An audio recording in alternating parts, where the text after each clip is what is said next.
Ok, Está mejor con esta luz. ok, muy buenas noches a todos, sean bienvenidos. Vamos a comenzar el día de hoy con el ciclo de charlas del ANSIER, de los auspiciantes del Diplomado en Lentes de Contacto. Como pueden visualizar aquí, vamos a tener dos charlas, una es el día de hoy y la siguiente es el día 22 de septiembre, es decir, el día miércoles a la misma hora de hoy. Nos va a acompañar esta noche el doctor Robin Ríos. El doctor Robin Ríos es de Ecuador, es doctor especializado en oftalmología y especialidad en córnea y cirugía refractiva. Es miembro de diferentes academias como la Sociedad Ecuatoriana de Oftalmología, la Academia Americana de Oftalmología, entre otros. Actualmente se encuentra desempeñándose como jefe del servicio de oftalmología en el Hospital Luis Bernaza de Ecuador. Muchísimas gracias, doctor. Bienvenido. Bien, muchas gracias por la introducción, Vanessa, y gracias a IPEC y en este caso a Laboratorios Lancier que me permiten estar aquí. Interesante, bueno, siempre supe que el tema lentes de contacto es interesante y bien que podemos contribuir un poco a ello. Entonces vamos a hablar un poco de ojo rojo. Y antes de eso, pues no tengo ningún interés financiero en la charla del día de hoy, más que obviamente el interés de dar algo de mis conocimientos. Eh, Nosotros, siempre que vemos un ojo rojo, pensamos, bueno, se puede deber a muchas causas. Y aquellos que estamos en el nivel primario, la mayoría de estos pacientes se pueden manejar a este nivel. La idea es referir a aquellos que ameriten el referimiento, ameriten esas condiciones que ya pues a lo mejor son diferentes en cuanto a lo que uno ve de rutina o a lo que uno trata de rutina. Para esto, pues lógico, nos vamos a basar en la historia clínica, como todo en la medicina, la historia clínica es muy importante. La presencia de los signos y síntomas que nos puede decir el paciente o que nosotros podemos ver. Es básico el examen en lámpara de hendidura y si tenemos al alcance otros procedimientos, pues los debemos utilizar. Entonces, me gustó mucho este cuadro de Lyndon Jones, en donde nos pone o nos divide las causas en relación al uso o no de lentes de contacto. Entonces, como ustedes pueden ver, hay pocas que ya vamos a desglosar en cuanto a sí, con el uso de los lentes y otras muchas que son las mayorías, pues cuando no está el lente de contacto presente. Entonces, podemos tener desde ojos rojos sencillos, como la presencia de un pterygium, podemos tener blefaritis, conjuntivitis, alérgicas, que también son comunes.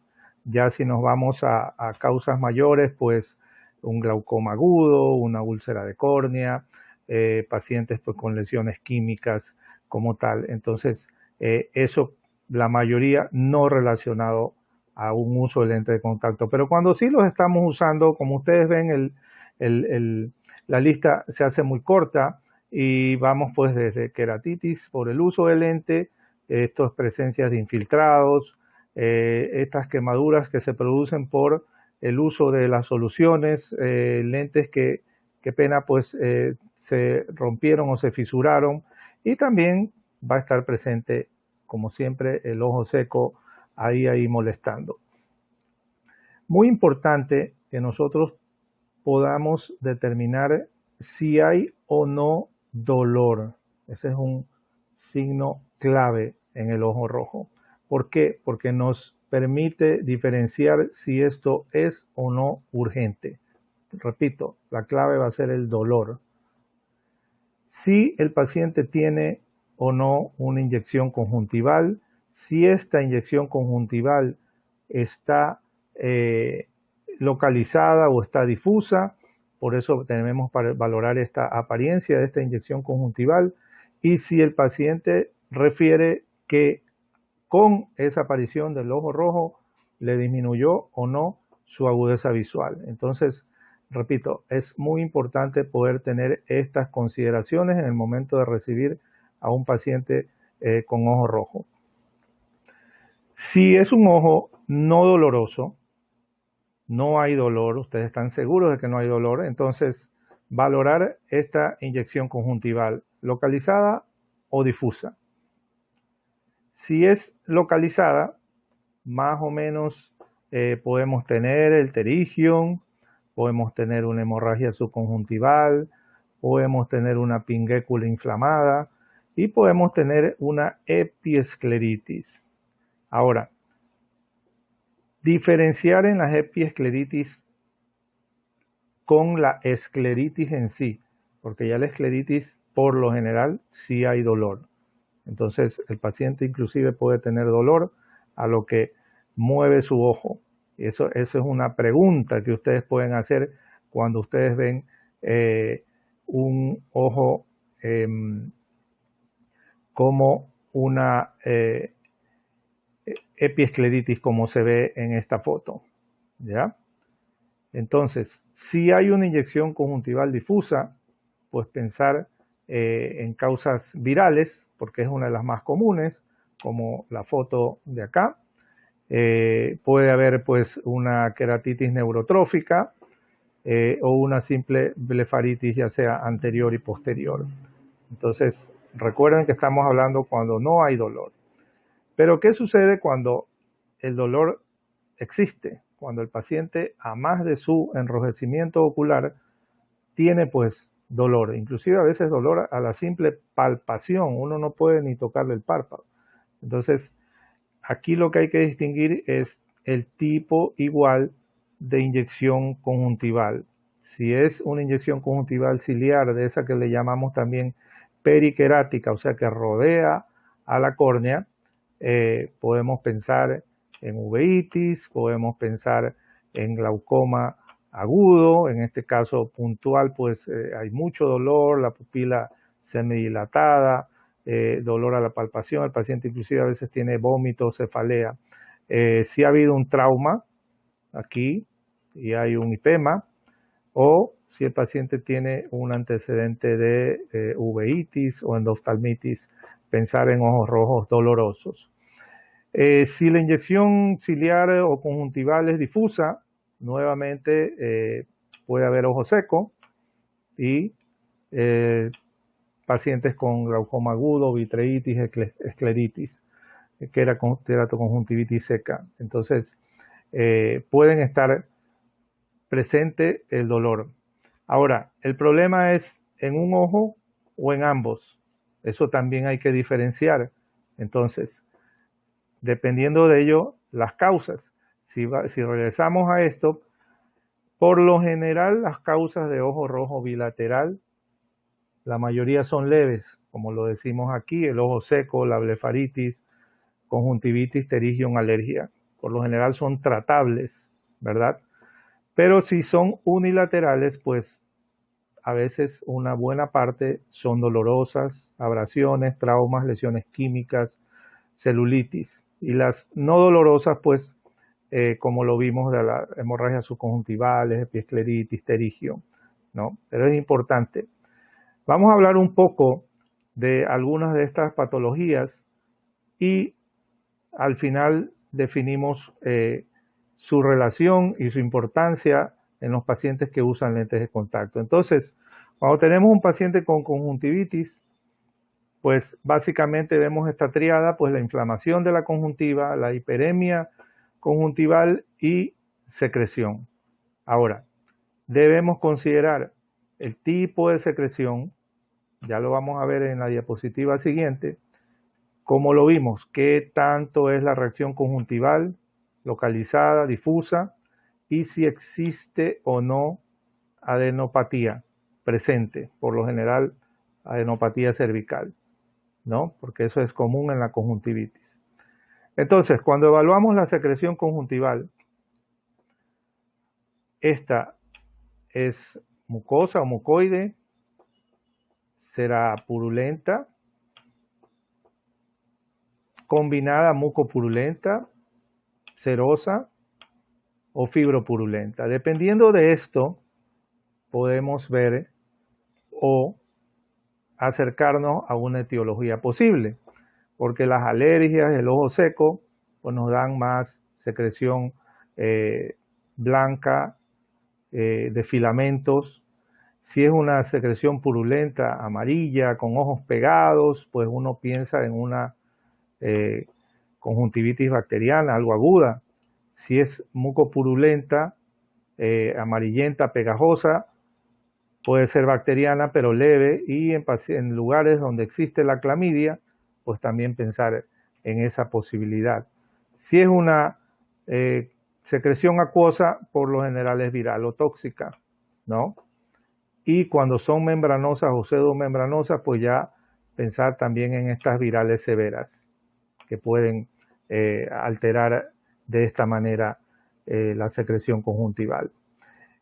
Cuando hablamos de reacción conjuntival, por lo general pensamos o en presencia de folículos, papilas o papilas gigantes, como se muestra en estas tres fotos. Si uno piensa en folículos, pues por lo general pensamos en una infección viral. Folículo, virus, es como la relación directa. Nuevamente, en lugares donde existe clamidia o tracoma, pensar en el tracoma.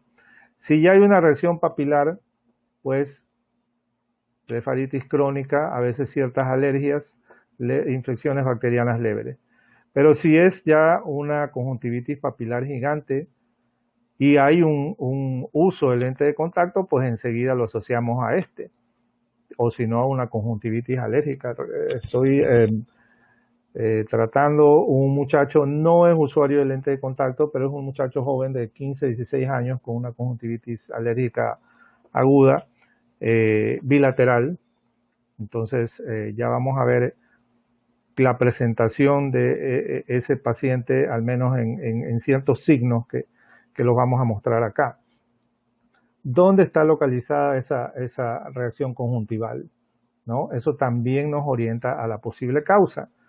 Si es solo a nivel de conjuntiva vulvar, si es tarsal superior, como en esta foto, ¿no? Pensamos en tracoma.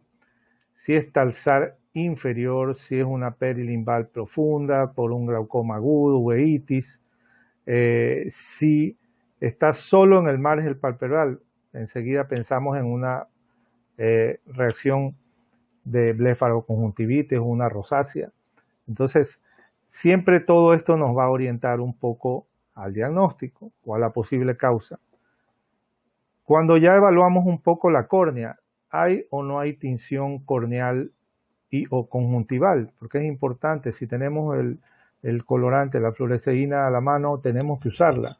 Porque acuérdense que a veces a estos pacientes nos llegan con sensación de basura, sensación de cuerpo extraño, como que tengo algo metido ahí en el ojo, en los párpados, entonces hay que teñir. Y dependiendo de aquello, también nos orienta a las posibles causas. Entonces, en lo que nos compete, si hay una tinción central, más o menos hora 3 o 9, uno piensa en una causa de lente de contacto, ¿ya? Si hay presencia de líneas verticales o es un cuerpo extraño retenido o es una abrasión corneal, el paciente se lesionó con algo, o puede ser un herpes simple, aunque bueno, sabemos que el herpes más común se presenta como la típica úlcera dendrítica, ¿no? Que es muy patognomónico, como llamamos. Entonces es importante, si es una tinción difusa, si es inferior, como en esta foto, pensar en alteraciones de los párpados. Si es interpalpebral, como esta foto, pensar en ojo seco por alteración acuosa. Entonces, esa tinción corneal, repito, es muy, muy importante. Y hay o no hay presencia de nódulo o linfadenopatía. Este es palpable, es doloroso, se puede observar o está ahí medio escondido. Entonces, eso también nos va a orientar en la posible causa. Este Esta conjuntivitis fue aguda, hiperaguda, o se presentó por estas situaciones de cambios de clima, ¿no? O ya es crónico como las conjuntivitis tóxicas o secundarias, o las blefaroconjuntivitis, que a veces son muy crónicas. Entonces todo esto nos orienta.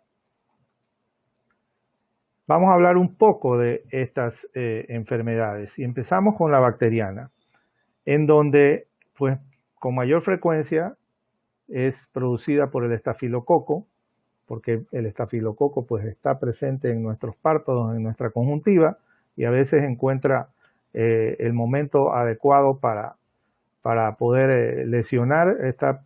Pero también puede ser producida por otras bacterias como el Streptococcus, el Haemophilus. Se presenta pues con una secreción mucopurulenta, con costras en los párpados, y los párpados amanecen pegados. Eso es lo que dice el paciente. Tiene a veces esa sensación de cuerpo extraño. Es algo relativamente agudo. A veces puede haber presencia o no de queratitis puntiforme superficial y de infiltrados periféricos, y entonces no hay nódulo, y más llamativo es la presencia de la secreción conjuntival que la respuesta en sí papilar o folicular. Si ustedes están frente a un paciente con estas características y de pronto ven esta imagen así, porque a veces nos llegan así como estas dos diapositivas con la secreción muy característica, pues bueno, pueden usar colirios antibióticos, ¿no? A veces con una simple gentamicina puede ceder. Estamos a lo mejor a veces acostumbrados a usar colirios más fuertes de entrada, pero podemos usar algo suave, por llamarlo así, de amplio espectro. Puede ser un cloranfenicol o una gentamicina. Si el paciente tolera, o si ustedes lo consideran, pueden usar un ungüento oftálmico por la noche. Es preferible usarlo por la noche porque acuérdense que está con la secreción, y junto con el ungüento todo eso se pega, y en la mañana como que va a amanecer más pegado. Entonces siempre tener tino si usan ungüento. Por lo general, una semana mínimo de tratamiento. Ustedes pueden citar al paciente a los 3-5 días y evaluarlo para saber si su situación está mejorando, pero si no lo es así, o le hacen un cultivo, o pues lo más conveniente es referirlo, porque algo más está pasando. A lo mejor no es un simple estafilococo, ¿verdad? Entonces es así. En caso severo, pues siempre consideramos ya las fluoroquinolonas o inclusive los llamados colirios fortificados, ya sea de gentamicina, a veces vancomicina, a veces amicacina. Pero ya si vamos a usar eso y de verdad es un paciente un poco crítico, es mejor pues referirlo, o si no, tener un cultivo a la mano, porque eso es importante. Yo recuerdo hace algunos años tuve una señora de edad, una abuelita, que como estamos hablando aquí, obviamente no era usuaria de lentes de contacto, pero se presentó con su conjuntivitis bacteriana muy llamativa, las secreciones y todo en ambos ojos. Bueno, uno da el tratamiento de inicio, como estamos hablando, algo no tan complejo. La abuelita no mejoraba y tuve que hacerle al final un cultivo, y de esas bacterias no tan comunes fue una Escherichia coli que le salió en su cultivo, y si mal no recuerdo era sensible a amicacina o algo así, o sea, ni siquiera eran los antibióticos de rutina, por decirlo así, y tuve que mandar a preparar un colirio, y definitivamente mejoró luego de aquello. Entonces es importante saber que tenemos también las pruebas o exámenes de laboratorio a la mano. Entonces si no mejora el paciente, hay que ayudarnos de aquello. Entonces, cuando cambiamos ya a la conjuntivitis viral, que es producida por adenovirus, a veces varía dependiendo del tipo de adenovirus que puede causar esta conjuntivitis. Igual, ambos tienen similitud de que a lo mejor tuvieron historia de infección de las vías respiratorias altas o, como en el caso de los 8, 19, 29, 37, algún contacto con alguien con esta infección de vías respiratorias. Entonces, hay que indagar, por eso hablábamos al inicio, la historia clínica es importante. En los primeros es más común en los niños, donde puede haber un nódulo preauricular, pero no doloroso, y donde al revisar la conjuntiva tarsal sí encontramos folículos. En el otro, de los otros tipos de adenovirus, existen folículos tarsales y hay un nódulo preauricular doloroso, palpable y doloroso. Entonces, siempre hay que buscar el nódulo. Y estos casos pueden desarrollar frecuentemente una queratitis. Entonces, es importante diferenciar el uno y el otro. Y también, pues, estos pueden producir pseudomembranas, las llamadas membranas o pseudomembranas que uno las observa al evertir el párpado superior o inferior. Si son casos muy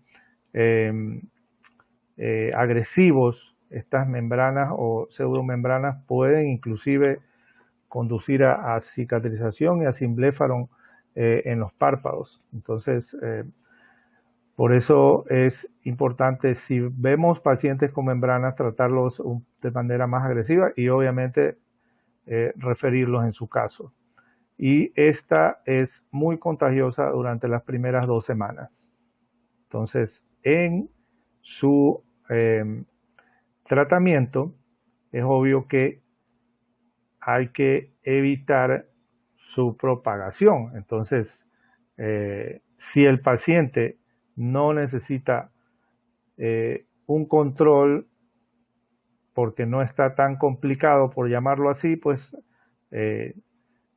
uno no lo cita, pero si es imprescindible, pues lo debe citar y tomar las precauciones para obviamente evitar esa propagación. Hay que explicarles que se tiene que lavar bien las manos, que trate de evitar el compartir toallas, maquillaje, obviamente ropas entre ellos.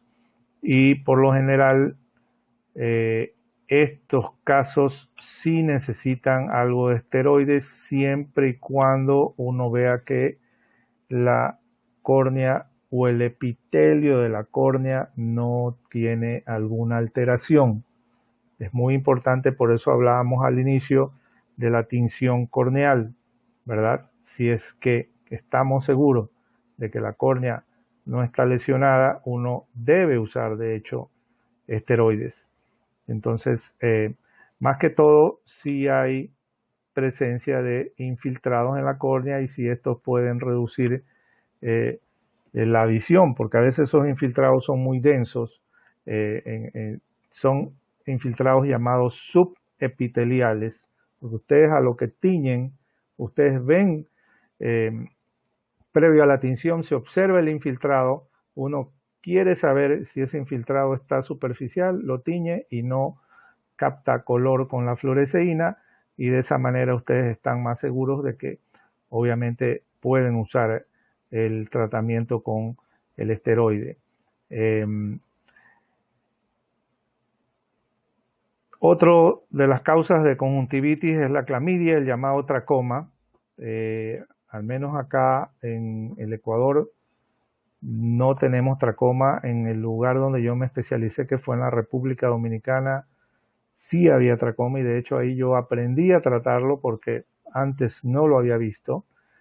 No sé si en los diferentes lugares de donde ustedes son lo hay, Pero hay que tenerlo presente porque la clamidia también es uno de estos microorganismos que puede producir conjuntivitis y produce pues una secreción mucopurulenta que puede ser uni o bilateral, que también produce unos filamentos y folículos grandes. Puede haber presencia del nódulo preauricular, pero sin dolor. Infiltrados periféricos subepiteliales, como lo mencionaba en las conjuntivitis virales. Puede haber una cicatrización de conjuntiva en pacientes crónicos. De hecho, se forma como una línea blanca, que es la línea de Arlt, que es muy fácil de distinguir. Y estos puntos en el limbo son los llamados puntos de Herbert o Herbert Pits, se les dice en inglés, porque son el resultado inflamatorio del limbo.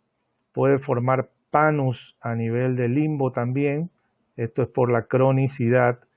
Y en pacientes con etapas muy avanzadas hay alteración de los párpados, con triquiasis. Estas pestañas pueden lesionar la córnea, inclusive pueden hacer un ectropion cicatrizal. Son casos muy avanzados, muy malos. Entonces hay que tratarlos a tiempo. A veces nomás es una conjuntivitis folicular que nos hace sospechar del problema en los lugares en donde este tracoma es endémico, porque no está presente en todos los lugares. Actualmente, y como lo menciona esta foto, se utiliza mucho la acitromicina, ¿ya? A pesar de que si tenemos tetraciclinas orales o eritromicina oral también va bien, la doxiciclina oral también va muy bien. A nivel tópico, a nivel de los ojos, podemos usar ungüento de tetraciclina o eritromicina y es por un buen tiempo, de 4 a 6 semanas. Entonces,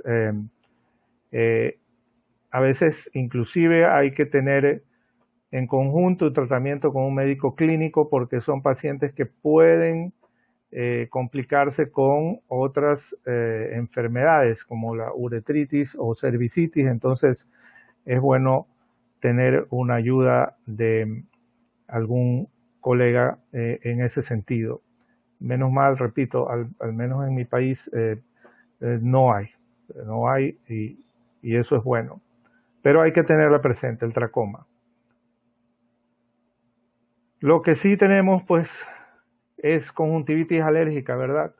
Y obviamente cuando es estacional, por estos cambios de clima, se hacen estos episodios agudos, en donde el paciente nos puede llegar, como aquí se muestra en la foto, con ambos ojos inflamados, algo de edema palpebral, obviamente el lagrimeo y el escozor y ese picor bilateral. Puede haber algo de quemosis, de inflamación de conjuntiva. Obviamente estos casos no tienen nódulo preauricular, ¿ya?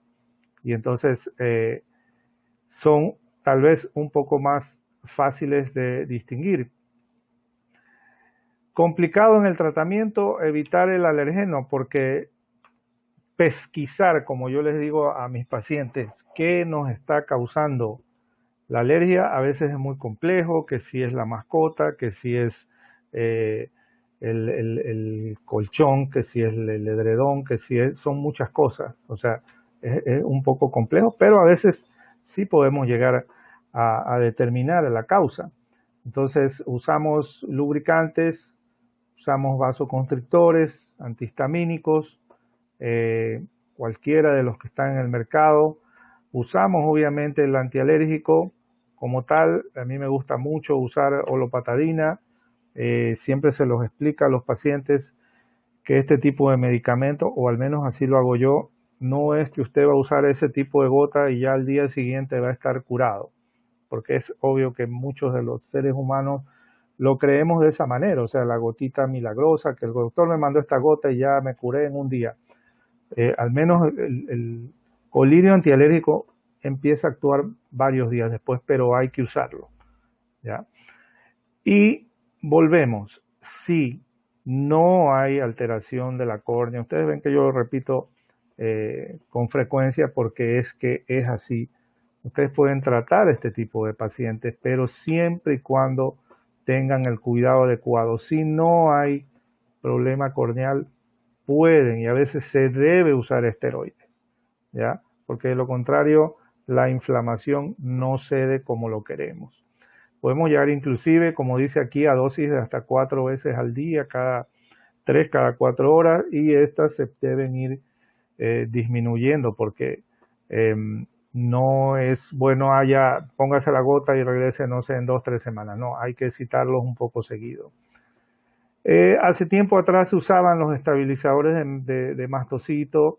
En lo personal no lo uso, me manejo mucho con el antialérgico que va muy bien.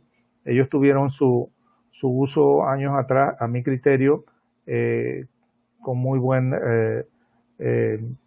éxito. Si el caso lo amerita, usamos AINES o antiinflamatorios no esteroideos tópicos, como ketorolaco o diclofenaco. Yo no los uso mucho. Yo tengo mis condiciones para usar estos AINES.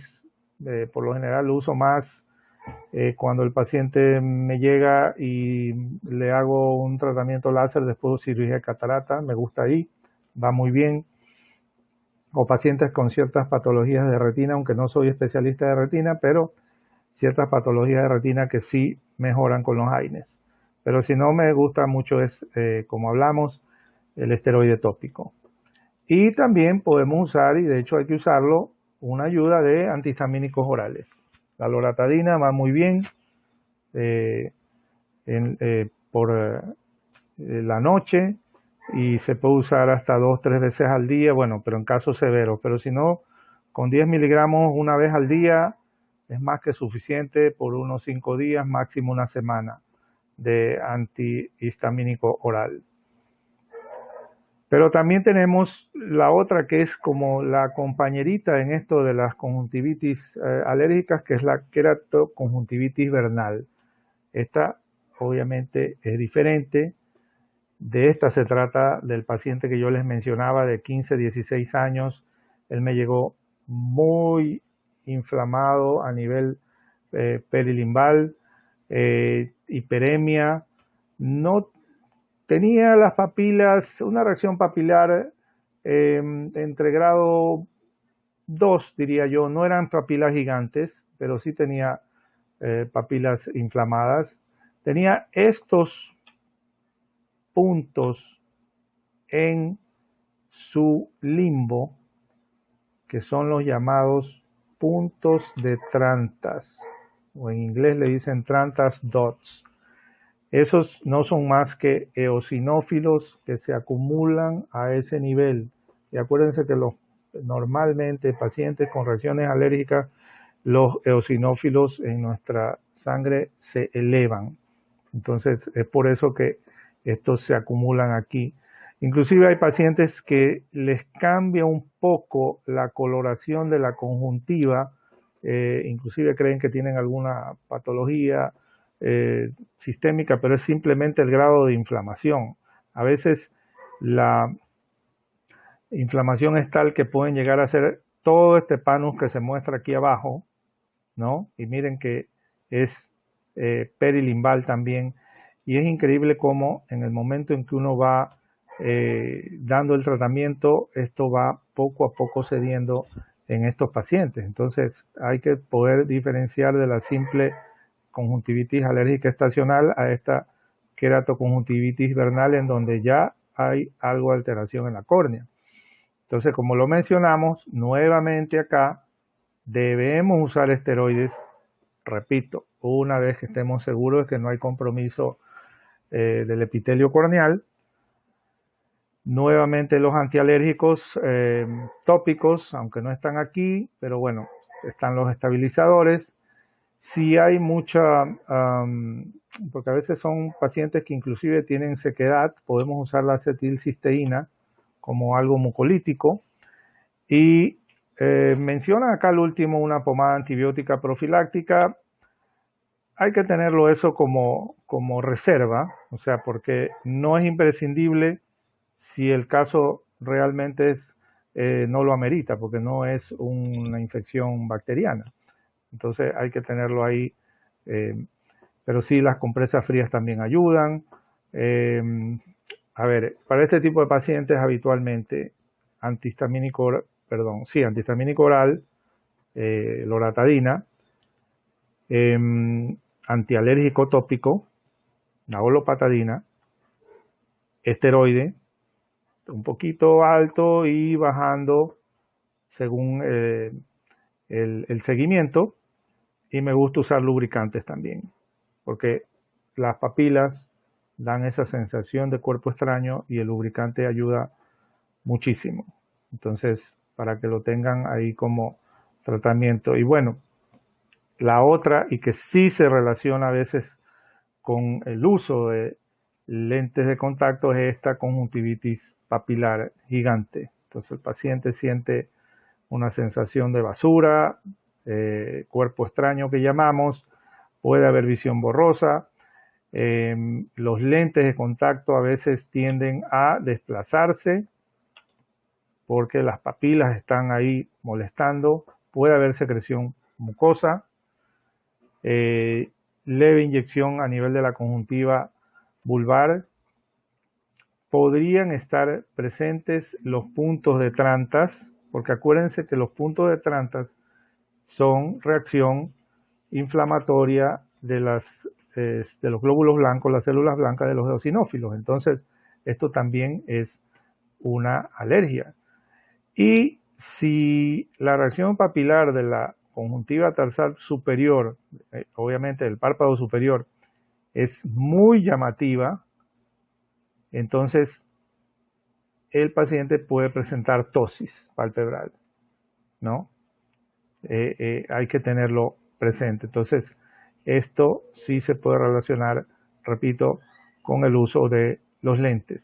Por eso, dentro del tratamiento, tenemos que tratar de que el paciente optimice la higiene de los lentes, mejore con sus lentes, en su limpieza. Si es necesario reemplazarlos, ¿verdad? Que acuda a su profesional y a lo mejor tenga que optimizar esta adaptación o el diseño de los lentes. Si el problema es muy serio, pues debe a lo mejor suspender el uso de lentes o reducir las horas del uso para, según eso, ir viendo su reacción, ¿verdad? Pero si el uso de lentes es esencial, nuevamente, pues podemos usar los estabilizadores de mastocito o los colirios antialérgicos, ¿verdad? Entonces, es muy importante poder definir cómo el paciente va a seguir su tratamiento y si usa o no sus lentes de contacto. Obviamente también puede verse esta conjuntivitis papilar gigante a un procedimiento en donde han habido suturas que no se extrajeron completamente o que a lo mejor se la dejaron y pues ahora esa sutura salió a flote y hay que retirarlas. Puede verse en pacientes que usan prótesis, ¿no? Aquellos que, qué pena, por diversas condiciones perdieron sus ojitos y usan prótesis, entonces a veces hay que retirar la prótesis, limpiarla, o a lo mejor ya está desgastada, hay que pulirla, o a lo mejor hay que cambiarla. Entonces, todo eso puede producir una conjuntivitis papilar gigante. También el uso de lentes de contacto nos puede llevar a ciertas complicaciones inflamatorias, ¿no? Una de ellas es la llamada queratitis infiltrativa estéril o los llamados infiltrados, en donde puede haber una inflamación y con inyección conjuntival, sensación de cuerpo extraño, el paciente pudiera tener o no secreción, pero lo que sí tiene es fotofobia. ¿Por qué? Porque estos infiltrados provocan reacción, pueden ser difusos, pueden ser leves, moderados, localizados, pueden estar en la periferia, pueden estar en el área limbal y, importante, como hemos mencionado, valorar el epitelio y la tinción con fluoresceína, porque de eso va a depender nuestro tratamiento, nuestra conducta. ¿Qué hacemos? Entonces, importante tener presente esta queratitis infiltrativa estéril con presencia de infiltrados. Por lo general, para su tratamiento hay que hacer una suspensión temporal del uso de los lentes de contacto, enviar lubricantes, obviamente valorar la necesidad de uso de esteroides. Si son muy confluentes, como esta foto, muy confluentes y están en el eje visual, es obvio que el paciente va a sentir que su visión ha disminuido, ¿ya? Y producen fotofobia, producen distorsión a la luz. Estos infiltrados sí necesitan uso de esteroides, ¿ya? Entonces hay que fomentar las medidas de higiene de los párpados, porque por ahí a veces hay casos que se relacionan con disfunción de las glándulas de meibomio y obviamente presencia de blefaritis. Entonces hay que tener presente esta queratitis. Y también dentro de lo que puede suceder, y es algo más avanzado, por decirlo así, es una úlcera corneal periférica por el uso de lentes de contacto. Entonces ya el paciente aquí tiene dolor, a más de su fotofobia y a más de su sensación de cuerpo extraño. Entonces estas lesiones pueden estar en el estroma anterior, ser pequeñas en la periferia. Entonces sí hay una tinción porque hay cierta pérdida del epitelio y entonces sí puede a lo mejor lesionar, y dependiendo de la extensión de la gravedad, puede inclusive el epitelio regenerarse solo, ¿ya? Como puede también progresar ya a una queratitis microbiana importante. Entonces, si son así pequeñas como se muestra en esta foto, o tal vez hasta la foto de abajo, son tal vez más fáciles de manejar si lo cogemos a tiempo. Obviamente el paciente tiene que suspender el uso de sus lentes, ¿no? Porque eso es así, ya como lo mencionamos acá. Debe suspender el uso de sus lentes al menos por 1 o 2 semanas. Obviamente hay que recomendar un antibiótico preventivo, porque así como puede cicatrizar solo o resolverse solo, entonces también acuérdense que nuestro cuerpo vive con microorganismos y a lo mejor una bacteria de estas oportunistas se puede agregar ahí y hacer una infección sobreañadida. Entonces puede quedar una cicatriz que con el tiempo se puede disminuir. Entonces, pero por lo general las cicatrices en la córnea toman tiempo si es que van a desaparecer. El paciente siempre pregunta, ¿y me va a quedar la manchita ahí? Bueno, por lo general la respuesta es, démosle tiempo, démosle mínimo 3, 6 meses a ver qué pasa y a ver si en ese tiempo la conducta es a querer desaparecer o hacerse más pequeña, porque a veces no lo es, o sea, simplemente ya quedó la opacidad o la cicatriz. Entonces hay que ser muy expectante en aquello. Y por último, obviamente, como hablábamos de las complicaciones ya más serias, infecciosas, la queratitis microbiana o úlcera corneal. Es obvio que esto es algo que no quisiéramos tener en usuarios de lentes de contacto, pero a veces sucede por diversos motivos, a veces descuido de la persona, pero diversos motivos. Entonces aquí sí ya la fotofobia, el lagrimeo es intenso, hay una lesión mucho mayor de 1 milímetro, irregular, dependiendo de la localización. Esta a veces es muy central, como se muestra aquí en la foto, o a veces puede ser periférica, pero llega al centro. Existe un defecto epitelial, ¿no? Hay una hiperemia ya moderada a severa, y entonces el paciente inclusive puede llegar a tener reacción de cámara anterior, edema del párpado. En los inicios inclusive la pupila puede estar ligeramente miótica por esta reacción de cámara anterior. Entonces ya esto sí es algo complejo, complicado. Considero yo que debe referirse, porque obviamente a lo mejor si el paciente está muy lejos, ustedes tratan de ayudarlo y bueno, hasta que pueda llegar al profesional, al oftalmólogo, pero si están cerca, pues sabe que vaya inmediatamente, hágase ver, porque ya esto es una úlcera en la córnea, debe tratarse diferente. Entonces, recordemos que en los portadores de lente de contacto hay una alta sospecha de pseudomonas como organismo causal. Entonces, la pseudomona es muy agresiva. La pseudomona a veces en 24, 48 horas puede disolver la córnea.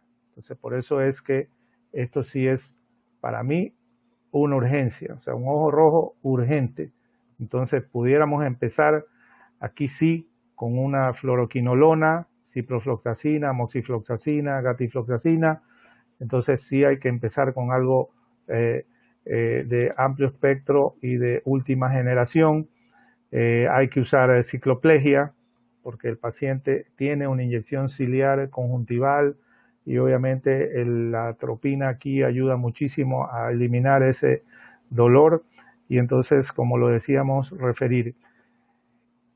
¿Va a haber o no pérdida visual? Bueno, no solamente va a depender, como dice aquí, del microorganismo, sino también del grado de afectación de la córnea, del momento en que uno puede acceder al tratamiento, del cuidado posterior del paciente, del cumplimiento de su tratamiento, porque a veces no lo cumplen y obviamente por más que uno quiera ayudar, no llegamos al éxito que queremos, pero no quisiéramos que nuestros pacientes lleguen a esto, ¿verdad? Entonces, como ustedes ven, usamos obviamente lentes de contacto. A veces los pacientes a mí me preguntan, ¿y es bueno usar lentes de contacto? Yo le digo, por supuesto, si usted tiene las consideraciones en cuanto a higiene, a una buena colocación y aprendizaje de cómo manejar los lentes, yo le digo, millones de personas en el mundo usan lentes de contacto, entonces sí lo pueden hacer. Entonces es aquello, ¿no? Entonces es importante tener en cuenta que el tratamiento de estas enfermedades que hemos mencionado es mucho en base a sus probables causas. Y a veces, podemos manejar hasta el 95% de pacientes que nos llegan, simplemente con tener ese chip y poder decir, puede ser esto. Pero entonces, si esta terapia que le podemos dar al paciente de inicio no es efectiva, debemos considerar que el diagnóstico no estuvo adecuado como una probable causa, que el tratamiento tampoco fue exitoso o que el paciente también no lo está cumpliendo, como lo dice acá, la falta de cumplimiento, y que por último pueden haber también los efectos adversos, porque a veces es así, no son comunes, pero puede haber toxicidad de la medicina y es lo que a lo mejor está contribuyendo a que el paciente no mejore. Dentro de las recomendaciones, y yo la ponía y la pongo aquí de primero, no menospreciemos un ojo rojo. No porque, es que es una conjuntivitis, dale esta gotita o póngase esto y ya mañana está bien. O sea, un ojo rojo hay que estar seguros de la probable causa. Entonces, no menospreciemos a un paciente que nos visitan con un ojo rojo, ¿no? Debemos estar alertas cuando hay nuevos signos o síntomas. O sea, el paciente llegó de una manera y luego de 1, 2, 3 días llegó peor o llegó con otra sintomatología. Entonces, algo más hay. Puede haber una causa subyacente, ya sea en el ojo o a nivel general. Entonces hay que investigar, hay que indagar, ¿no?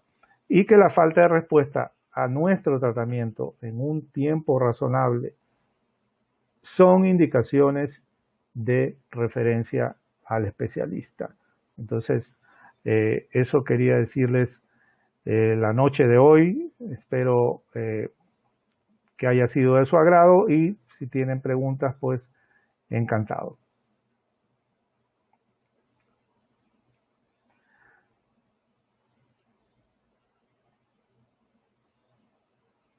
Bien, yo veo al menos, oh, qué pena, recién veo que al principio como que estuve muy rápido, me decían. Bien, Gustavo, ¿qué tal? Me pregunta, ¿con qué frecuencia en el COVID se presenta ojo rojo y con qué severidad? A ver, Doctor, ¿me les doy mi escucha? experiencia, ¿no? Porque, o la experiencia a nivel hospitalario donde yo estoy, no vemos realmente, gracias a Dios, pacientes que hayan tenido COVID o que tengan COVID y tengan alguna patología de este tipo. Entonces, no lo veo así, realmente que no. No sé, a lo mejor en otros lugares. Eh, Hoy leía un artículo de un lugar en Europa de un melting corneal después de vacunación con la vacuna AstraZeneca, pero no era inmediato, como 3, 4 semanas después. Entonces, a veces uno dice, bueno, realmente fue la vacuna, ¿no? Pero es así. La tobramicina es muy buena elección. Ángela María que pregunta sobre la tobramicina, muy buena elección de inicio, ¿ya? Si ustedes me preguntan entre gentamicina, tobramicina, obviamente que yo iría por la tobramicina antes de ir a lo más eh, fuerte, por llamarlo así. Entonces la tobramicina va muy bien, ¿no? Para todos los procesos de úlcera, puede ser en una buena mayoría si ustedes lo tienen a mano. La tobramicina es de amplio espectro, o sea, antes de que hubieran tantas drogas nuevas, la tobramicina ayudó muchísimo, entonces sí la puedo usar. Dice Sandra Jimena, ¿a cuánto tiempo de recuperación se debe adaptar un nuevo lente de contacto? Obviamente va a depender de la patología previa, pero yo diría que mínimo 15 días, mínimo, ¿no? O sea, de que ustedes saben que ya hubo una recuperación como tal y de que ya no hay ni lesión ni proceso inflamatorio, menos infeccioso. Ahora, eso es delicado, ¿no? Porque si hubo una infección como tal, sí se tiene que discutir bien con el paciente hasta dónde el lujo queda susceptible y puede haber una recurrencia de la infección. No es común, pero puede suceder. Entonces, eso. Ángela María, para tratar úlceras por hongos. Bueno, a ver, depende. Lo ideal en procesos de queratitis o úlceras es tratar de identificar el germen. O sea, si de verdad tenemos un hongo aislado y podemos saber inclusive que si es un Fusarium, un Aspergillus o cualquiera de estas familias de hongos, entonces según eso vamos con natamicina o con los imidazoles como llamamos, fluconazol, boriconazol. El tema es que a veces, por ejemplo, acá en Ecuador no tenemos colirios antimicóticos preparados como tal, comercializados como tal, entonces tenemos que enviar al paciente a preparar una fórmula. Entonces, a veces sí mejoran, a veces no mejoran. Las úlceras por hongos son bien complejas de tratar como tal, pero bueno, si el paciente llega a tiempo, sí podemos sobrellevarlas.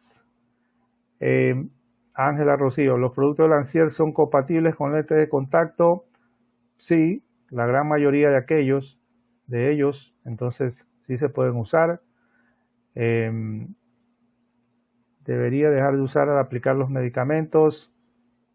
Me imagino que el lente de contacto, a ver, depende de la enfermedad también. Pues, o sea, si estamos hablando de las úlceras o queratitis, es obvio que el lente de contacto, como lo mencionamos, tiene que suspenderse.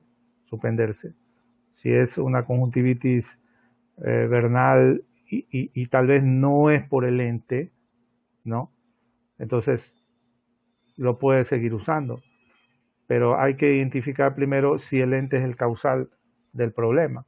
Y si es así, pues yo sí considero que hay que dejar de usarlo, al menos por un tiempo. Bueno, doctor, Bien. muy agradecida con Bueno, yo creo y que muy eran agradecida la con mayoría de su las charla el preguntas. día de hoy. Bueno, recordarles a todos los participantes que se conectaron y los que vean la charla, que también ven la grabación posterior, que nos volvemos a encontrar el día miércoles a las 6 de la tarde, nuevamente con el doctor Robin Ríos. Así que bueno, un placer tenerlo acá y un gran abrazo.